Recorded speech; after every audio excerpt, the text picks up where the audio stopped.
Today I want to share a book with you that's all about doing scrappy improvisational piecing. Hi, I'm Kim Jamison Hurst of Chatterbox Quilts, and I recently got this book called Scrappy Improv Quilting. It's by Kelly Young, and it is full of small projects, mini quilts. Now, I'm not talking about miniature quilts, okay, which are ones that are little tiny pieces. I'm talking about small projects. So let's take a look at Scrappy Improv Quilting, and there's 22 projects in here to share with you. Now, the first thing I noticed is that she's giving you different ideas for how and why you should make little mini quilts. So first off, it doesn't take you very much time to make them as opposed to a great big huge quilt. But she says, you can think of them as like art pieces. So, if you were going to put a painting up on the wall, why not put a mini quilt up instead? Also, you can use them on tables like a table topper or even mug rugs, or, add a little bit to them, maybe to make great placemats, things like that.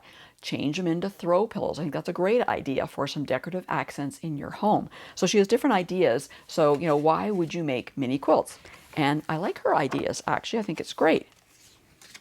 Now, I said it was about improvisational, it's about scrappy. So she shows you how to build these improv units. Not hard at all, straight stitching, squares and rectangles. I almost said triangles, squares and rectangles, but she gives you lots of other information in there as far as cutting your pieces. There's lots of step-by-step photo instructions in here too, and just lots of tips to make them really interesting when you are putting together these pieces and using them in a project. So lots of detailed information in this book, which I really like. So let me just share some of the projects with you. As I mentioned, there are 22 of them in this book. So one of the first ones is called Summer Blossom. So it looks like kind of like a sunflower, although, usually the sunflower has bigger petals, I should say, not leaves. And she actually has a sunflower project later in the book. But this is quite fun. But you can see all the improv piecing in the middle. So great way to use up scraps. That's part of the premise of the book as well, of course. And you can see how effective it is when you use different pieces together, put them all together, and then create a project with them. It gives so much more interest than if you just had one solid piece of fabric, for example. So I like the fact that it's scrappy. I like the fact that it's improvisational. I like the fact that you can use up small pieces of your scraps in these projects. Here's another one. That is called Flutter. So it's a butterfly. There you can see what it looks like there with orange and yellow fabrics. And again, you can see all the details as far as how to make the block. So you're not left hanging here at all. She has detailed step-by-step illustrations or photos to show you how to create each of these blocks.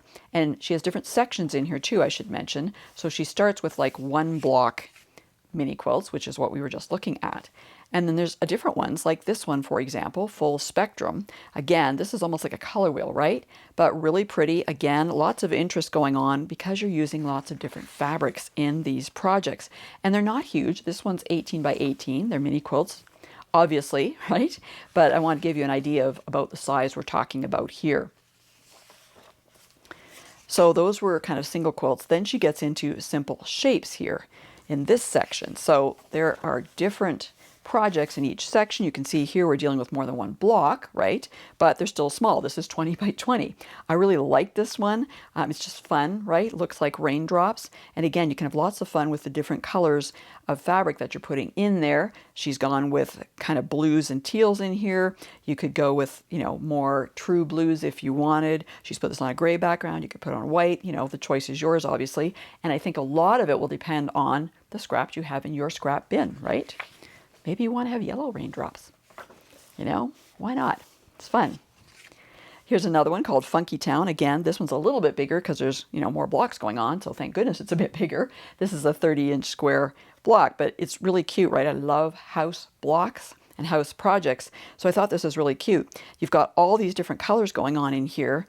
And when you start looking closer at this project, what ties it together and doesn't make it overwhelming is that your rooftops and your streets are the same fabric. So that gives it a bit of cohesiveness, and you're not overwhelmed by all the colors going on in the houses themselves. I think these would be really cute. You could even do some fussy cutting and stick in, as if it was a window in some of these little areas here, and fussy cut some of your scraps would really make it fun. Now here's another one. This one is Chapel Window, it's called. It looks like a church window, right? All these different fun brights. Now you'll notice in here that these are pretty much solid. I don't think they would have to be, but it gives a different look, definitely a modern look on this, and the quilting that she's done also gives it quite a modern look.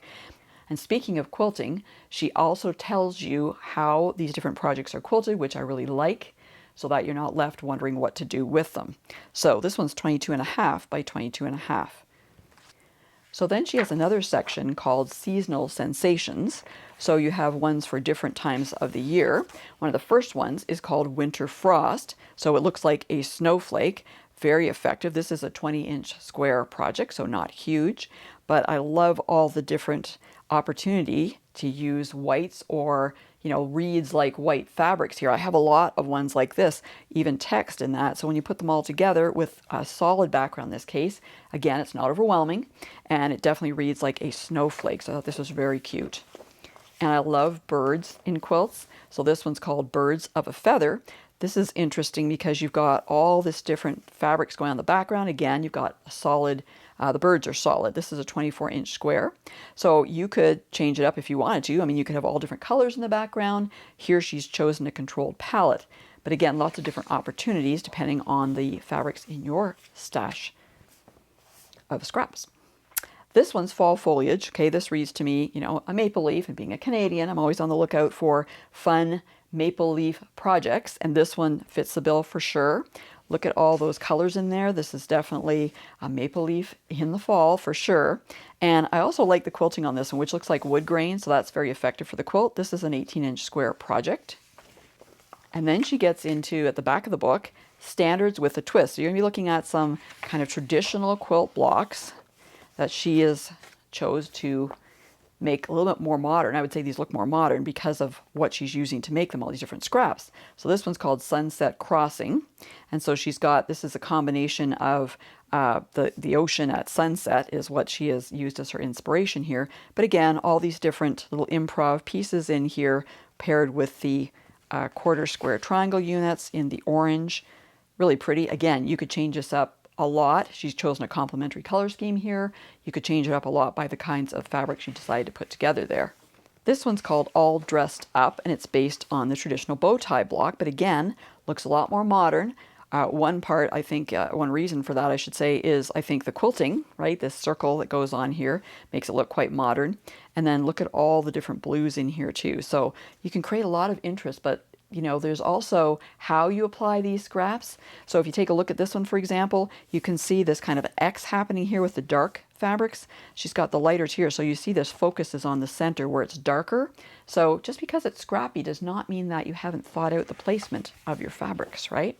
So if you want to get an effective scrappy quilt, you want to think about where you're putting the lights, where you're putting the darks, that type of thing. At the back of the book, she has more information about how to sandwich your quilt, and she talks about quilting as well. Now, I mentioned already that she tells you how she quilted each project, which I love. But at the back, there's some interesting information as well about things to consider when you're choosing your quilt design.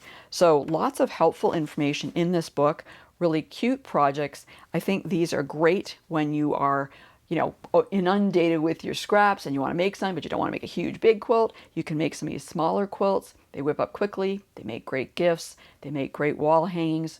Lots of things to do with them. Lots of helpful information in this book. So I invite you to take a look at Scrappy Improv Quilting by Kelly Young. There's a link above or in the description below so you can get your own copy. Thanks so much for watching this video. I hope you enjoyed it, and if you did, please give it a thumbs up, and remember to subscribe and hit the bell so you'll be notified the next time I release a new video. And for more helpful quilting information, make sure you go to my website at www.chatterboxquilts.com.